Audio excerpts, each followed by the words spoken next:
বন্ধুরা সবাই ভালো আছো? পুতুলের রান্নাবাড়ি চ্যানেলে সবাইকে স্বাগত।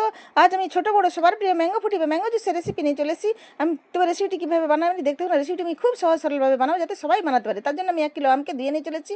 এবার আমের মোটাগুলো আমি কেটে নিচ্ছি। কেটে নিয়ে ছালটা তুলে নিচ্ছি।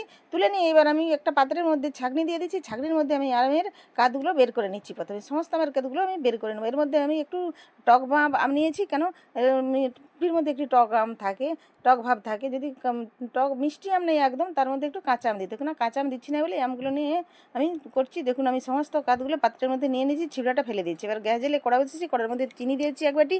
আমি আমার পরিমাণ মতো মিষ্টি দিচ্ছি, আপনারা আপনাদের পরিমাণ মতো মিষ্টি দেবেন। এবার আমের কাতটা দিয়ে কিছুক্ষণ ফুটিয়ে নিয়েছি।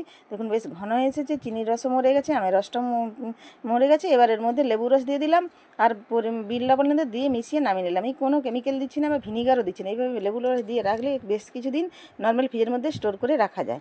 এই দেখুন আমি এবার একটা পাত্রের মধ্যে 3 গ্লাস জল নিয়েছি, কারণ আমরা 3 জন খাবো, সেই জন্য কিছুটা এই জলের মধ্যে আমের মিশ্রণ দিয়ে আমি মিশিয়ে নিয়েছি। দেখুন দেখতে একদম দোকানের মতো লেগেছে। এভাবে আপনারা বানিয়ে খাবেন, যখনই ফুটি খেতে ইচ্ছা করে দোকানে যাওয়ার কোনো দরকারই নেই, বাড়িতেই বানিয়ে ফেলে